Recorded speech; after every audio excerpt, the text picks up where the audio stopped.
Good morning, sir. Good morning. Good morning, sir. Good Good morning. morning, sir. Very good morning. Morning, sir. Good morning.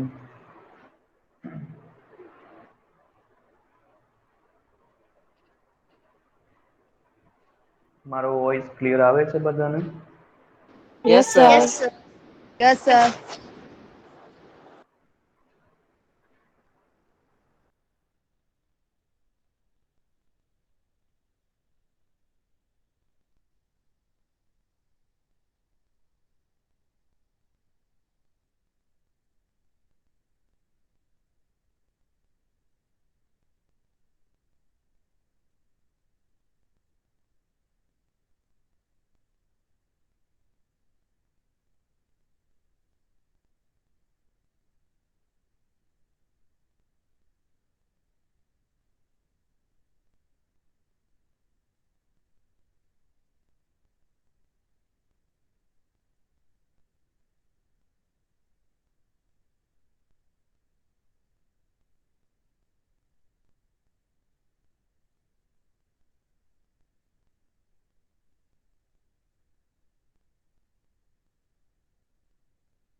Example number 7.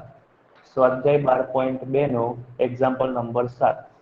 જે પતંગ આકારની આકૃતિ બતાવી છે એના વિશે આપણે સમજીએ.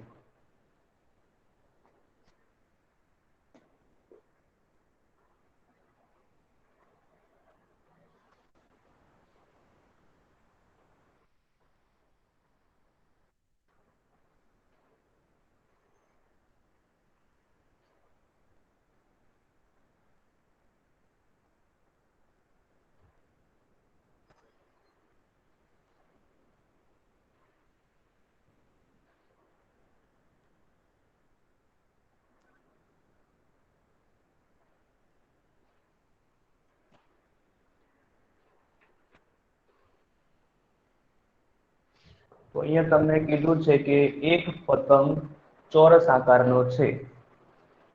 તેના વિકર્ણની લંબાઈ 32 સેન્ટીમીટર છે અને એક સમદ્રી બાજુ ત્રિકોણનો પાયો 8 સેન્ટીમીટર અને પ્રત્યેક સમાન બાજુ 6 સેન્ટીમીટર છે. તો પહેલા જે તમને આકૃતિ આપેલી છે હું અહીંયા દોરી દઉં.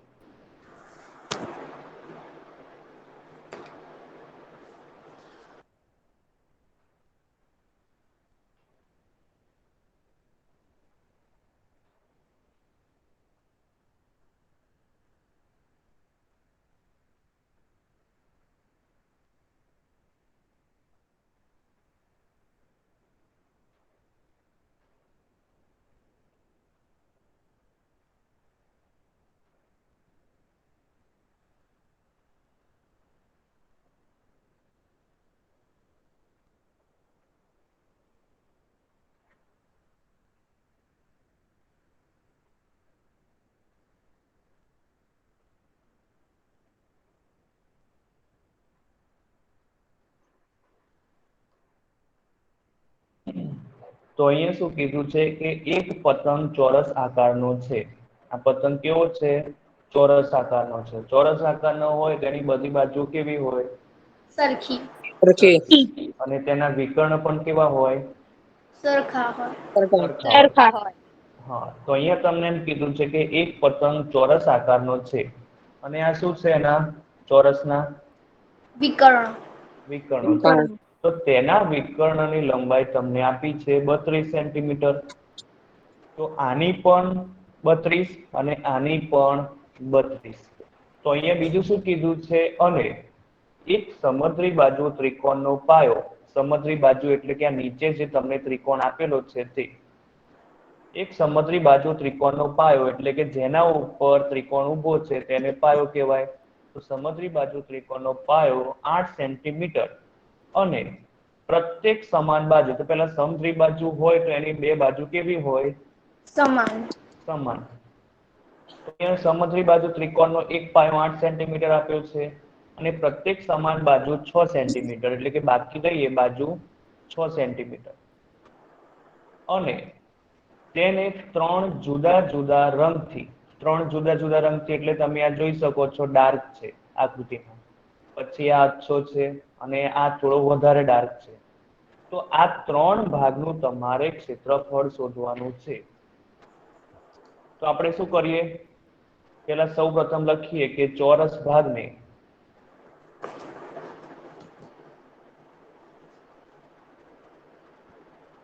ABCD નામ આપીએ તથા ત્રિકોણ ભાગને શું નામ છે? CMN નામ આપી. ચલો આપણે શું કરવાનું છે? આપણને ચોરસની બાજુઓ ખબર નથી, તો હું ધારી લઉં છું કે ધારો કે ચોરસ ABCD ની બાજુની લંબાઈ x સેન્ટીમીટર છે. તો બધાની કેટલી થશે? x centimetre. માટે AB બરાબર AD બરાબર CD બરાબર BC બરાબર શું થાય? x centimetre. શું કીધું છે કે ચોરસ ABCD ની બાજુની લંબાઈ એટલે કે કોઈ એક બાજુની લંબાઈ x હોય તો બધી બાજુની લંબાઈ પણ કેટલી હોય? x હોય. હવે અહીંયા તમને શું કીધું છે કે ભાગ 1 નું, ભાગ 2 નું અને ભાગ 3 નું ક્ષેત્રફળ શોધવાનું છે. તો ચલો આપણે સૌપ્રથમ ભાગ 1 નું ક્ષેત્રફળ શોધીએ. તો જુઓ, આપણે તમે ગ્રાઇડમાં જોશો ને તો કંઈક બહુ અલગ લાંબી રીત આપી છે. આપણે એ રીતથી એક્ઝામ્પલ ગણવાનું નથી. હવે ભાગ 1 નું ક્ષેત્રફળ તમારે શોધવું છે. તો ચલો પહેલા સૌ પ્રથમ લખીએ કે ભાગ 1 નું ક્ષેત્રફળ. તો ભાગ 1 એટલે કે ત્રિકોણાકાર છે ભાગ 1. આટલા ભાગનું તમારે ક્ષેત્રફળ શોધવાનું છે. તો કયો ત્રિકોણ બને છે? ABD. ત્રિકોણ ABD નું ક્ષેત્રફળ બરાબર 1/2 ગુણ્યા પાયો ગુણ્યા વેધ. આ સૂત્ર છે આપણે ત્રિકોણનું. 1/2 એમના એમ. હવે આ ત્રિકોણ મેં દોર્યો છે તો પેલા આ શું છે? ચોરસનો શું છે? વિકર્ણ. પાયો. વિકર્ણ. એટલે કે જો અહીંયા ત્રિકોણ જે બને છે અહીંયા હું લખી દઉં છું. તો આટલું માપ આપણી પાસે કેટલું છે? મેં આ ત્રિકોણ દોર્યો છે અહીંયા. તો આ વિકર્ણનું માપ 32 સેન્ટીમીટર છે. તો અહીંયા મેં લખી દીધા વિકર્ણનું માપ 32 સેન્ટીમીટર. હવે મને એમ કહો કે આ શું છે? પાયો. પાયો. અહીંથી અહીં સુધી શું છે? વિકર્ણ. વિકર્ણ. વિકર્ણ છે.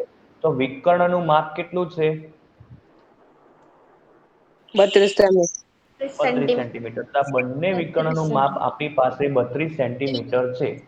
જો આટલો ભાગ 32 સેન્ટીમીટર હોય તો આટલો ભાગ કેટલો હોય? 16 સેન્ટીમીટર. 16 સેન્ટીમીટર. તો જે અહીંયા ત્રિકોણમાં આટલો ભાગ છે હું દોરી દઉં છું અહીંયા. તો આપણને વેધનું માપ કેટલું મળી ગયું? 16 સેન્ટીમીટર.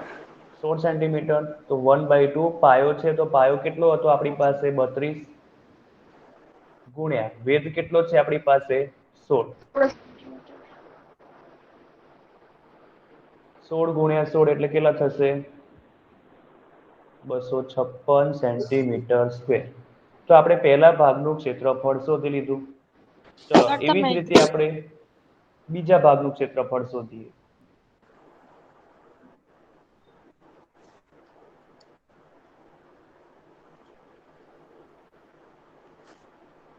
બીજો ભાગ કયો છે? ત્રિકોણ BCD.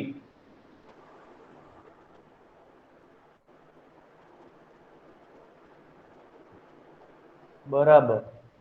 હવે એનું સૂત્ર 1/2 ગુણ્યા પાયો ગુણ્યા વેધ. 1/2 એમના એમ. હવે આ ત્રિકોણ છે આપણી પાસે, તો એનો પાયો કયો છે? આ છે. ઊંધો છે ત્રિકોણ, તો આપણે શું કરીએ? એને છતો કરી દઈએ. ચલો, આમ ઊંધો આપેલો છે ત્રિકોણ, તો આપણે એને શું કર્યો? છતો કર્યો. તો અહીંયા C હતો તો અહીંયા C, અને અહીંયા BD હતો તો અહીંયા લખી દઈશ BD. હવે આ વિકર્ણનું માપ આપણી પાસે છે 32 સેન્ટીમીટર, એટલે અહીંથી અહીં સુધીનું માપ આપણી પાસે છે 32 સેન્ટીમીટર. પછી આ વિકર્ણનું માપ આપણી પાસે છે 32, તો અહીંથી અહીં સુધીનું માપ કેટલું થશે? અહીંયા પણ 16 થશે. એટલે આ થઈ ગયું આટલો ભાગ. એ શું છે? વેધ. તો 1/2 ગુણ્યા પાયાનું માપ છે 32, વેધનું માપ છે 16. તો 16 ગુણ્યા 16 એટલે કે અહીંયા પણ 256. આમ તો તમને અંદાજો આવી ગયો હશે કે અહીંયા ચોરસ છે અને બંને વિકર્ણો છે, તો એક ત્રિકોણનું માપ જો આપણને જે મળતું હોય ક્ષેત્રફળનું માપ, એ જ ક્ષેત્રફળનું માપ બીજા ભાગનું મળે. હવે આપણે શું કરીએ? ત્રીજા ભાગનું તમારે ક્ષેત્રફળ શોધવાનું છે. તો ત્રીજો ભાગ કયો છે? ત્રિકોણ. ત્રિકોણ, પણ સમદ્વિબાજુ ત્રિકોણ છે. પણ હવે તમે જોઈ શકો છો કે સમદ્વિબાજુ ત્રિકોણમાં આપણી પાસે વેધ નથી, એટલા માટે વેધ વાળું સૂત્ર વપરાશે નહીં. તો કયું સૂત્ર વપરાશે હવે ક્ષેત્રફળ શોધવું હોય તો સમદ્વિબાજુનું? બંને બાજુ 1/3 ગુણ્યા બંને બાજુનો ગુણાકાર. ગુણાકાર.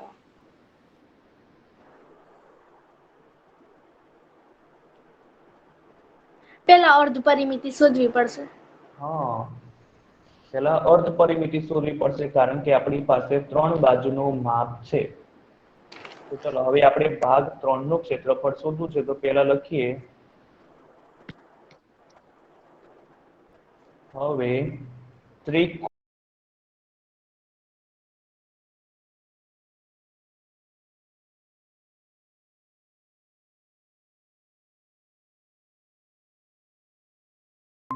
તો અહીં A બરાબર 6 સેન્ટીમીટર, B બરાબર 6 સેન્ટીમીટર, C બરાબર 8 સેન્ટીમીટર. જે બાજુના માપ છે એ જ અહીંયા મેં લખ્યા છે, A, B અને C. તો અહીંયા આના ઉપરથી આપણને અર્ધ પરિમિતિ મળી જશે. 6 + 6 + 8 એટલે 6 × 6 12 ને 8 20. 20. ભાગ્યા 2 એટલે તમને મળશે 10 સેન્ટીમીટર. તો અહીંયા તમને અર્ધ પરિમિતિ મળી ગઈ. તો આપણે ત્રિકોણ CMN નું ક્ષેત્રફળ શોધીએ.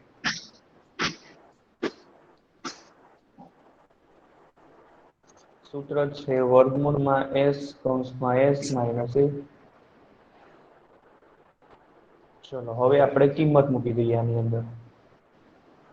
S ની કિંમત 10, S માઇનસ A તો 10 - 6, 10 - 6 અને S માઇનસ C એટલે 10 - 8.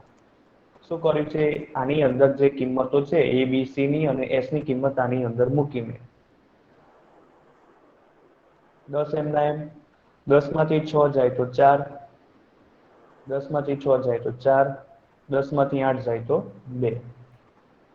તો ચલો, હવે આપણે શું કરીએ? અવિભાજ્ય અવયવ પાડી દઈએ. 10 ના કેટલા પડશે?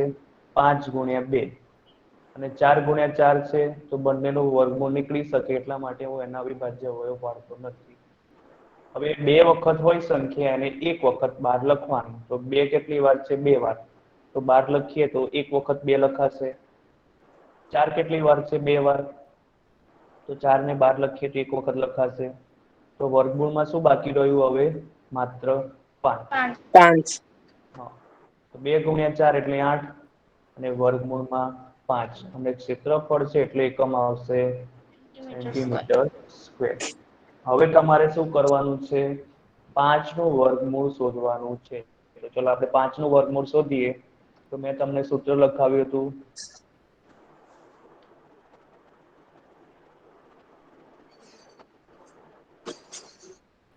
જો હવે જેને નથી ખબર પડી એક વખત ધ્યાન આપી દે. કે 5 નું વર્ગમૂળ કાઢવું છે તો આપણે એવી બે સંખ્યા લેવાની x અને y કે જેમાં કોઈ એક સંખ્યાનું આપણે વર્ગમૂળ કાઢી શકતા હોય. તો ચલો મને એના માટે કહો 5 માટે હું શું લઈ શકું?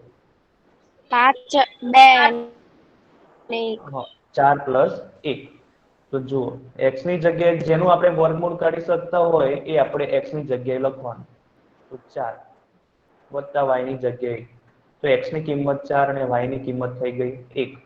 ચલો હવે આની અંદર આપણે x ની કિંમત મૂકો 4 વત્તા y ની કિંમત મૂકો 1.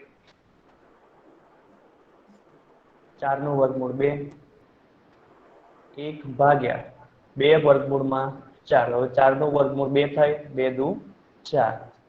તો તમને ખબર છે 1 નો ચોથો ભાગ કેટલો થાય?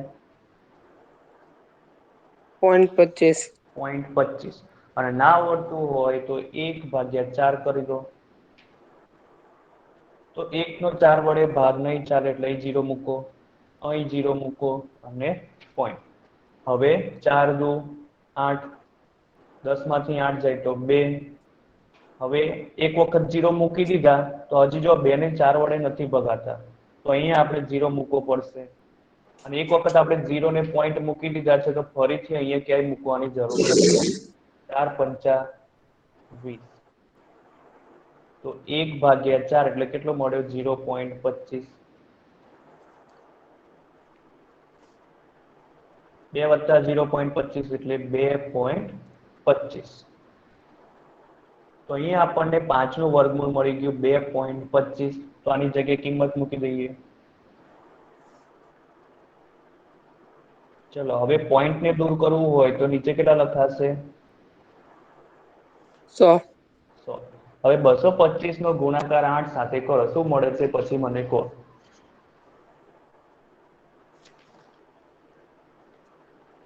તો 18. કેટલો મળ્યો? 1800. 1800. તો ચલો 225 ગુણ્યા 8 એટલે કે 1800 અને નીચે કેટલા છે? 100. 0 0 0 કેન્સલ તો બધીશું 18. તો આપણો થઈ ગયો જવાબ 18. ભલે વાંધો નહીં અંદર બુકની અંદર આપણને કીધું હોય કે 17.92 પણ 17.92 ની નજીકનો જવાબ છે એટલે જવાબ વેલિડ ગણાશે. કોઈ ખોટું પાડી શકશે નહીં. ચલો ખબર પડી ગઈ એક્ઝામ્પલમાં બધાને? Yes Yes, sir. sir.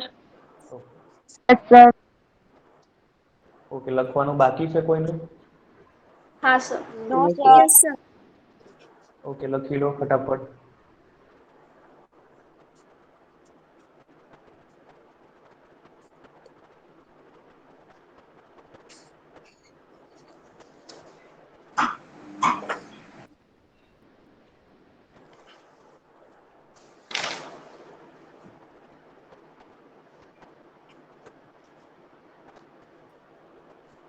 Sir ભાગ 1 અને ભાગ 2 નું ક્ષેત્રફળ એક છે ડાયરેક્ટ ભાગ 1 બરાબર ભાગ 2 એમ લખીએ તો ચાલી જાય? હા ચાલી જશે વાંધો નહીં.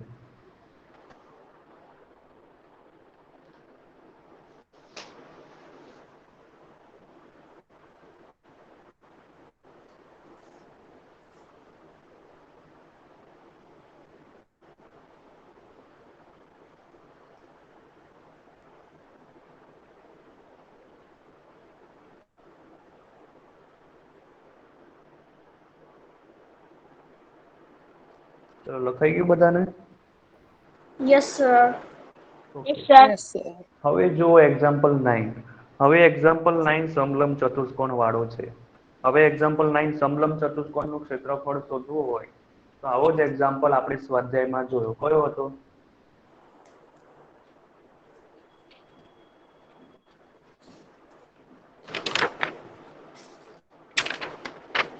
એક્ઝામ્પલ 3. હા એક્ઝામ્પલ 3. એમાં આપણે શું કરવાનું હતું? ભાગ 3 નું ક્ષેત્રફળ તમારે શોધવાનું હતું. એ સમલંબ આકારનો હતો. હવે જેમ તમે સમલંબ આકાર માટે એટલે કે ભાગ 3 ની અંદર તમે જે રીતે તમે લંબ લીધો અને એક્ઝામ્પલ ગણ્યો એવી જ રીતે તમારે આ એક્ઝામ્પલ ગણવાનું છે. તો એમાં ખબર ના પડી હોય તો અહીંયા ધ્યાન આપી દો તો આપણે જોઈ લઈએ. ચલો હવે શું કરવાનું છે એમાં. ક્લાસ નથી ને તમારો અત્યારે? નો સર. ઓકે, નો ચલો સર. હવે એક્ઝામ્પલ 9 જોઈએ. નો સર. હવે અહીંયા તમને આકૃતિ આપેલી છે કે એક ખેતરનો આકાર સમલંબ ચતુષ્કોણ છે.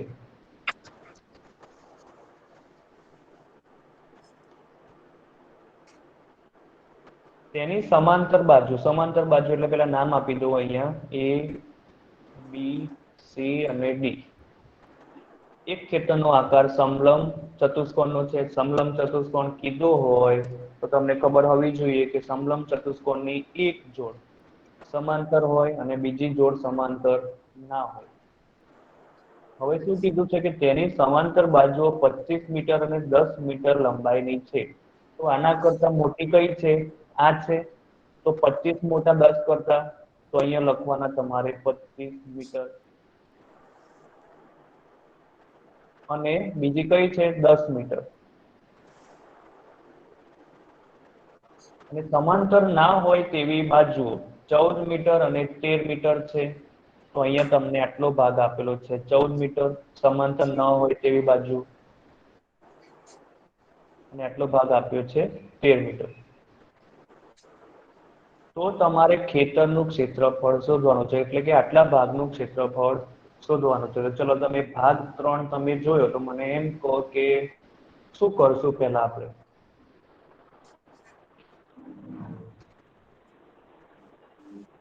પરિમિતિ શોધ. ડાયરેક્ટ અર્ધ પરિમિતિ? ત્રિકોણ તો બનાવવું પડશે ને આપણે. ત્રિકોણ બનાવવા શું કરશું?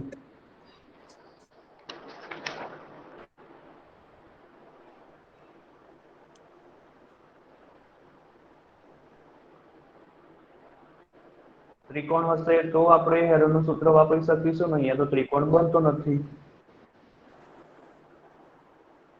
સર ડી થી બેન ડી અને સી થી આપણે સીધી રેખા દોરશું ને તો થઈ જશે ને ત્રિકોણ.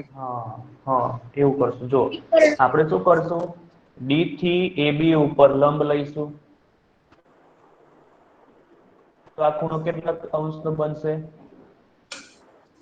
90. 90. એવી જ રીતે C થી AB પર લંબ લીધો, આ ખૂણો પણ 90 અંશનો બનશે. હવે આપણે લંબ લીધા છે બંને, તો આ બાજુનું માપ જેટલું હશે એટલું આ બાજુનું હશે. હશે કે નહીં? Yes sir. હા. પછી આ બાજુનું માપ જેટલું હશે એટલું જ આ બાજુનું હશે. હવે આને નામ આપી દઉં છું M, આને આપી દઉં છું N. તો હવે આપણે શોધવાનું છે કે સમલંબ ચતુષ્કોણનું ક્ષેત્રફળ. પહેલા આપણે શું કરીએ, આકૃતિનું વિવરણ કરી લઈએ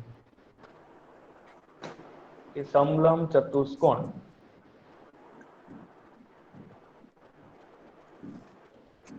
કયો છે? ABCD, જે ખેતરનો આકાર દર્શાવે છે.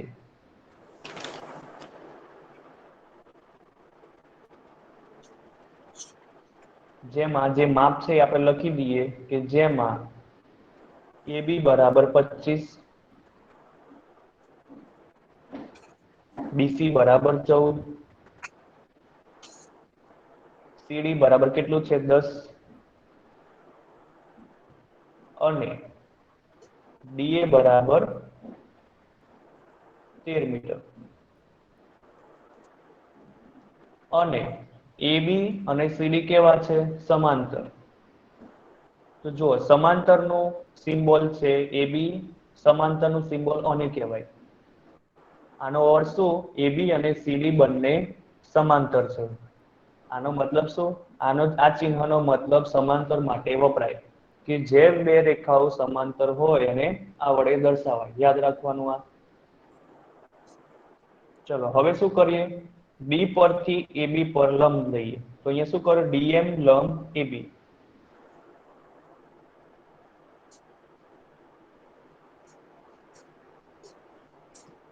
DM લંબ AB. અને બીજો કયો છે? CN લંબ AB.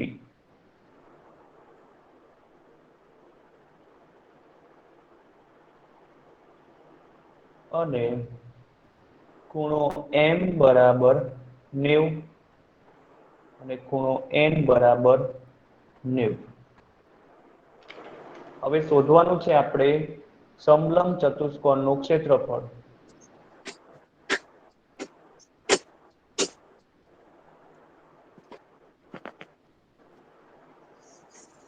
બરાબર, એનું સૂત્ર શું છે આપણી પાસે?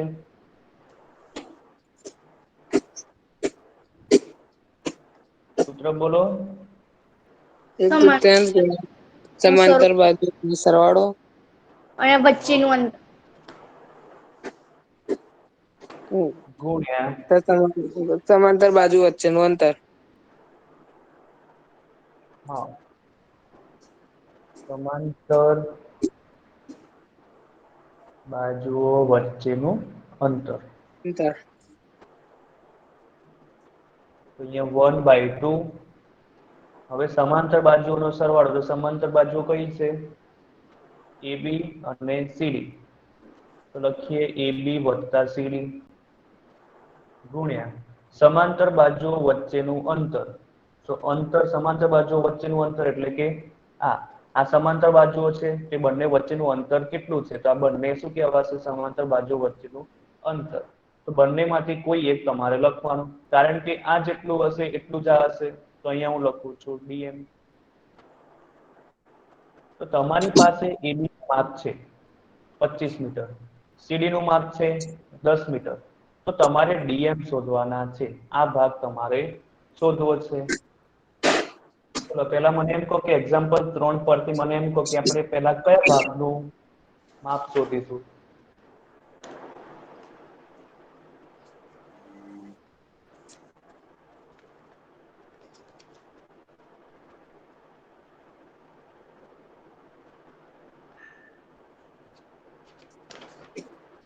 સફેદ ત્રિકોણનું શોધવું પડશે ને? હા, ત્રિકોણનું ક્ષેત્રફળ શોધવું પડશે, પણ આપણી પાસે માત્ર એક જ બાજુનું માપ છે.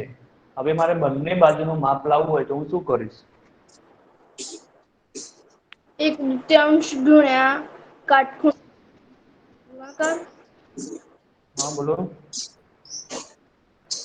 તો પાયથાગોરસના પ્રમેય અનુસાર થાય ને? હા, પણ આપણી પાસે અત્યારે એક જ બાજુનું માપ છે. બે બાજુનું માપ આપણે જાણતા હોય તો ત્રીજી બાજુનું માપ આપણે પાયથાગોરસ પ્રમેય પરથી શોધી શકીએ. પણ અહીંયા કાટ આપણે એક બાજુનું માપ છે. 1/2. જવાના ને? શું?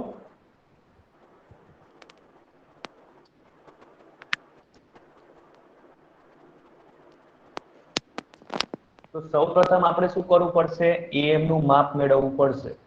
તો પહેલા મને એમ કહો કે DC નું માપ 10 મીટર છે, તો MN નું કેટલું હોવાનું? 10 મીટર. 10 મીટર, કારણ કે સામસામેની બાજુ સરખી. હવે આપણી પાસે MN નો ભાગ છે, AB નો ભાગ છે. હવે આપણે કયો ભાગ શોધી લઈશું? AM AM. અને NB. તો હવે લખીએ આકૃતિ પરથી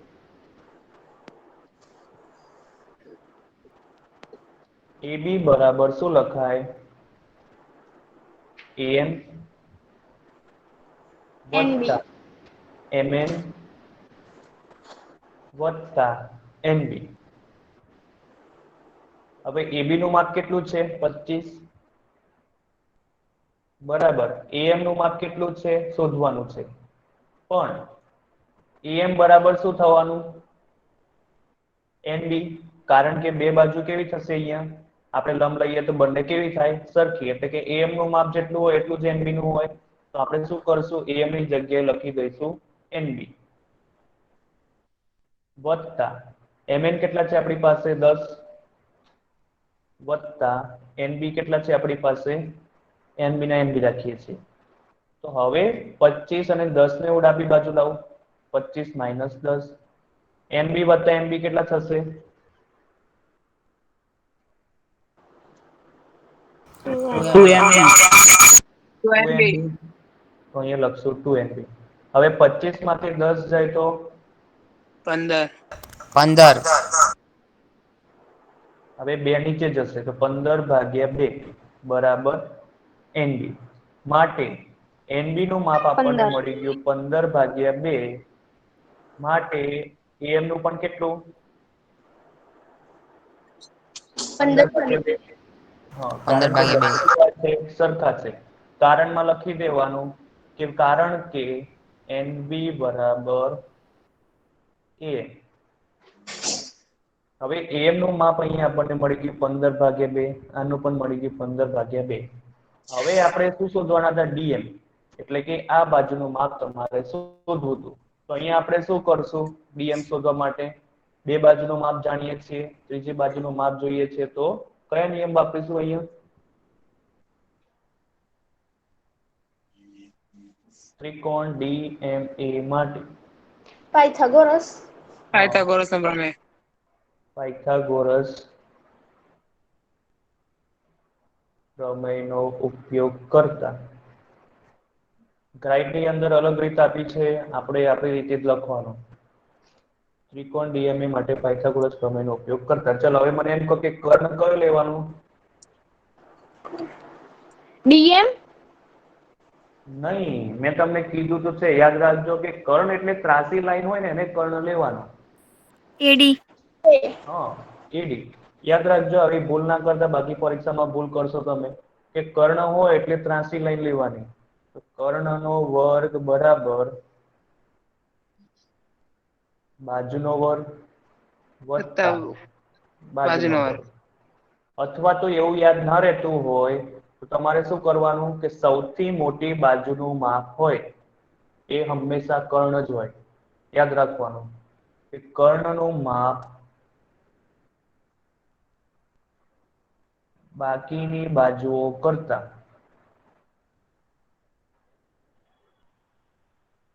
હંમેશા મોટું હોય. આનો ઉપયોગ 10મા ધોરણમાં પણ થશે, એટલે યાદ રાખવું. હવે કર્ણ કયો છે આપણી પાસે? એડી. તો અહીંયા કર્ણની જગ્યાએ લખી દઈએ એડી, અને એનો શું છે? વર્ગ. તો અહીંયા કરશું વર્ગ બરાબર. હવે બાજુનો વર્ગ એટલે કે હવે કર્ણ સિવાય કઈ બાજુ રહી? બે, am અને dm. તો અહીંયા લખી દઈશ બાજુ am નો વર્ગ વત્તા dm નો વર્ગ. તમે dm પહેલા લખશો ને am પછી લખશો તો પણ વાંધો નહીં, ચાલે. હવે AD એટલે AD કેટલા છે આપણી પાસે? 13 સેન્ટીમીટર. તો અહીંયા 13 નો વર્ગ. am કેટલા છે આપણી પાસે? 15/2. dm સ્ક્વેર આપણે શોધવાના છે. હવે 13 નો વર્ગ કેટલો થાય? 169. પછી 15/2 નો વર્ગ છે, એટલે એક વખત અંશનો વર્ગ, એક વખત છેદનો વર્ગ. તો 15 નો વર્ગ 225, 2 નો વર્ગ થશે 4 વત્તા dm સ્ક્વેર. હવે dm આપણે શોધવા છે, તો 225 ને હું ડાબી બાજુ લઈ જાઉં. 225/4. હવે આ બંનેની બાદબાકી કરવી છે, પણ નીચે 4 છે, તો 4 ને અહીં ગુણી દઉં તો કેટલા આવે છે? ગુણાકાર કહો મને.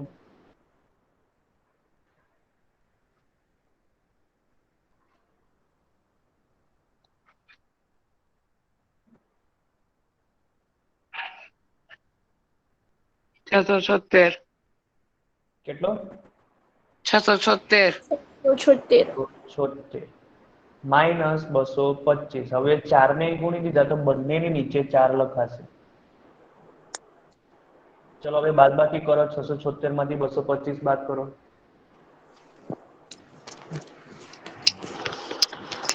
6 માંથી 5 જાય તો 1, 7 માંથી 2 જાય તો 5, 451 જેવું મળે છે.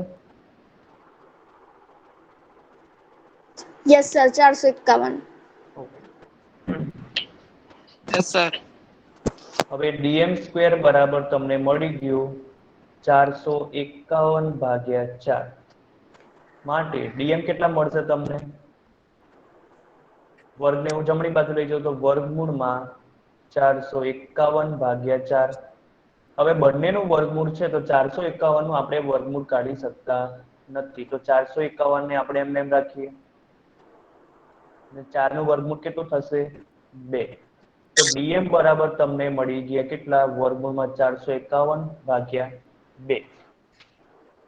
હવે જે આપણને કિંમત મળીને એ આપણે મૂકી દઈએ સૂત્રની અંદર.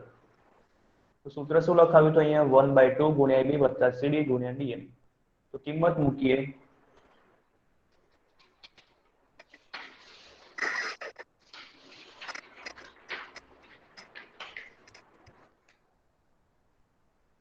તો જુઓ 1/2 ગુણ્યા AB વત્તા CD, તો AB નું માપ કેટલું છે આપણી પાસે 25, CD નું કેટલું છે 10, આકૃતિ પરથી જોઈ લો, ગુણ્યા DM કેટલા શોધ્યા આપણે વર્ગમૂળમાં 451 ભાગ્યા 2,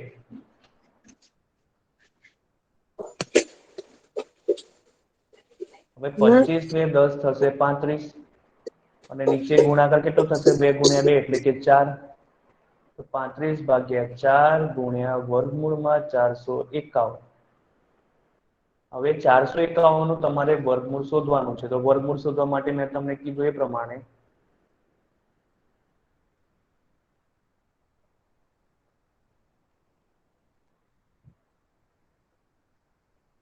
હવે 451 ની નજીકની સંખ્યા બોલો કે જેનું આપણે વર્ગમૂળ કાઢી શકતા હોય 400, તો x ની જગ્યાએ 400 મૂકીશું, y ની જગ્યાએ 51,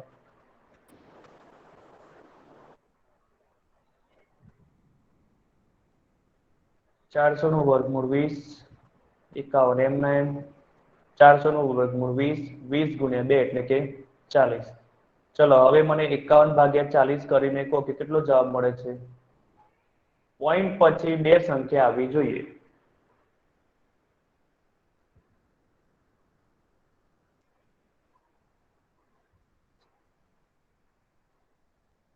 સાચો ભાગાકાર કરજો.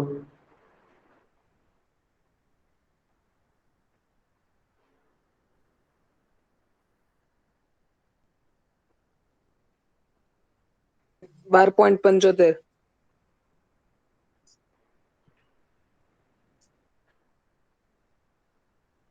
$12.75. Yes sir. 51 ભાગ્યા 4 કે 40. 12 પોઈન્ટ ના હોય, 1 પોઈન્ટ આવતો હશે કદાચ. હા યસ સર 1 પોઈન્ટ આવશે. હા, તો 1 પોઈન્ટ કેટલા મળે,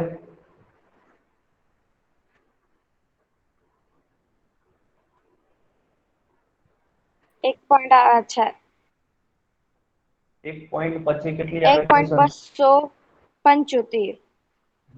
જો ના આવડતું તો ભાગાકાર જોઈ લો, 51 ભાગ્યા 40 છે, 51 નો 40 વડે ભાગ ચાલશે, 40 એકા 40, 51 માંથી 40 જાય તો 11. હવે 11 નો 40 વડે તમે ભાગ નહીં ચલાવી શકો, તો અહીં મૂકો 0, અહીંયા મૂકો પોઈન્ટ, 40 દુ 80. હવે 11 માંથી અહીંયા જો 1 માંથી 8 નહીં જાય તો ઉપર 10 ખોલો, તો 11 માંથી 8 જાય તો 2.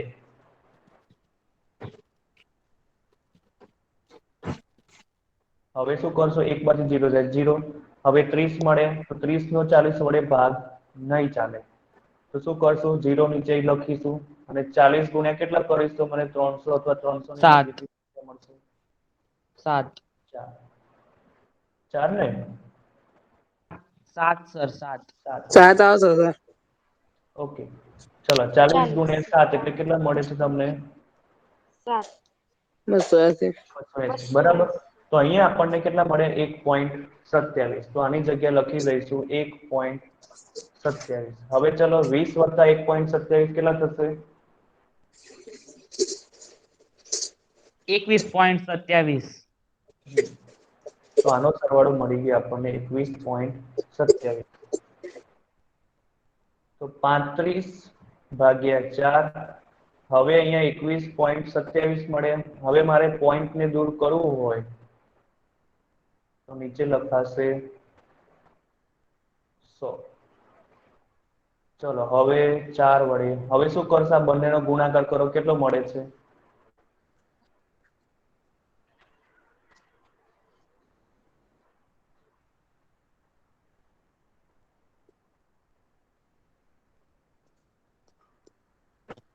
$74,445.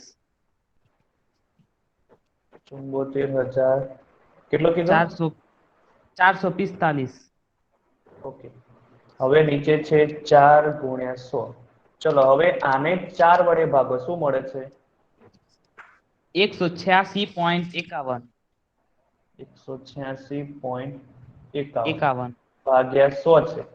હવે ના 100 સર ક્યાં 11 મુકાશે, સર 11. 186.11. 186.11.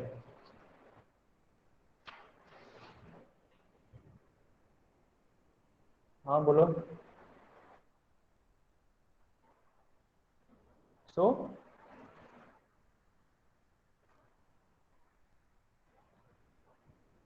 હા 1.27, સોરી. અરે નહીં, બરાબર છે ને યાર. 451 નું વર્ગમૂળ એના શું થયું? હા 186.11 મળ્યો, પણ જવાબમાં ક્યાંક લોચો વાગ્યો છે આપણે કંઈક સરવાળા બાદબાકીનો.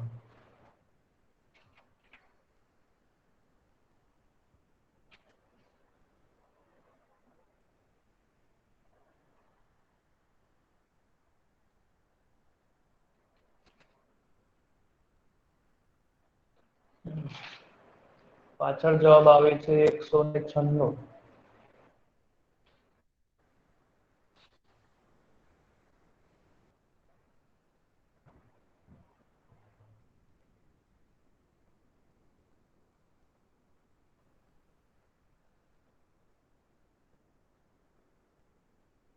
ક્યાંય ભૂલ દેખાય છે કોઈને?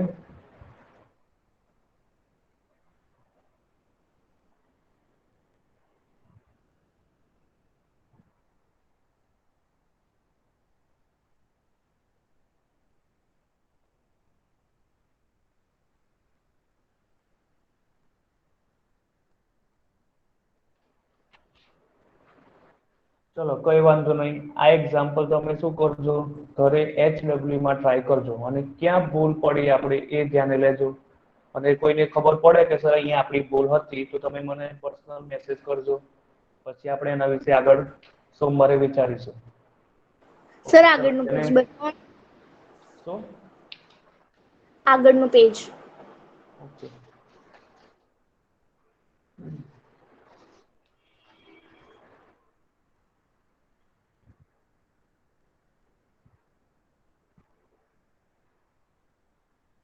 Okay sir.